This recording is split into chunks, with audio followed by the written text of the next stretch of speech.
Nag-open na nga itong Save More dito sa Rizal. Pati itong Abrenicas dito sa may Rizal pa rin to. At itong best shopping center na matagal nang inaantay ng mga taga Santiago, nag-open na rin.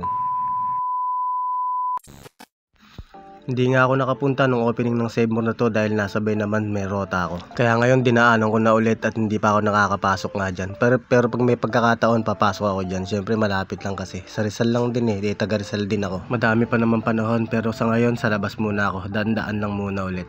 Meron na rin nga palang Cebuana Lawilier dito sa may Rizal. Sa likod naman yan, etong ginagawa na to. Ito yung Inasal Junior na sinasabi nila. Ginagawa pa lang po yan pero minamadali din ang pagtapos yan. Ito yung kanto. Ito naman yung Abrenicas, nakaka-open lang din. Pagdating sa mga lomi, dito kayo pumunta, napakasarap ng lomi nila. Kilala din kasi itong Abrenicas na to simula noon pa, alam nyo naman yan. Malapit yan dito sa may Gorios. Padyak pa ng konti hanggang makarating ako dito sa may Purok Dos na. Napakakulimlim na naman ng panahon, may bagyo na naman kasing darating. Mariosep talaga. Padyak pa ng konti hanggang makarating ako dito sa City Hall ng Santiago.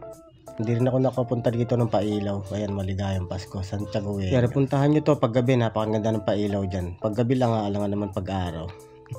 Adjak pa ng konti hanggang makarating na ako dito sa may Unitap. Hindi pa nga naayos yung mga design ng Unitap na yan. Nasira kasi nung bumagyo. At itong gawing kaliwanatan na ito naman yung best shopping center at hindi rin ako nakapunta nga dyan. Sayang ah. Na-timing din naman kasi talaga na merong rota. Pero marami naman tayong tropa na gumawa ng content nung nag-open yan, kaya sigurado nakita nyo na rin sa kanila yan. Diretso pa tayo ng konti hanggang makarating na ako dito sa may Calaw. Bali sa bandang dulo na yun, kakaliwa ko hanggang makarating na ako dito sa may 4 Lanes Plaza. Pasko na rin dito ah. Dito na nila inilagay yan, dati dun sa may gilid yun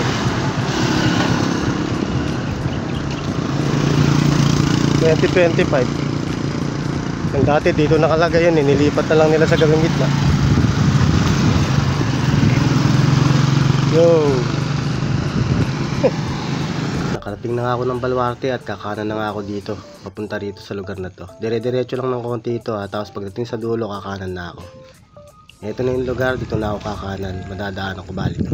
Yan, nandito na ako sa likod ng arena. Dito ako dadaan. MEPSA firing range.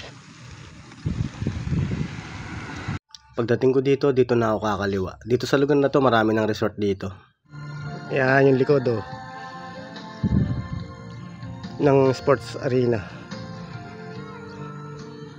Dire-diretso lang to sa bandang dulo nito, kakanin ako papuntang shrine. Yan, sa bandang dulo yan kakanan na ako. Kagandahan dito sa dinaanan ko na to, rolling dito eh.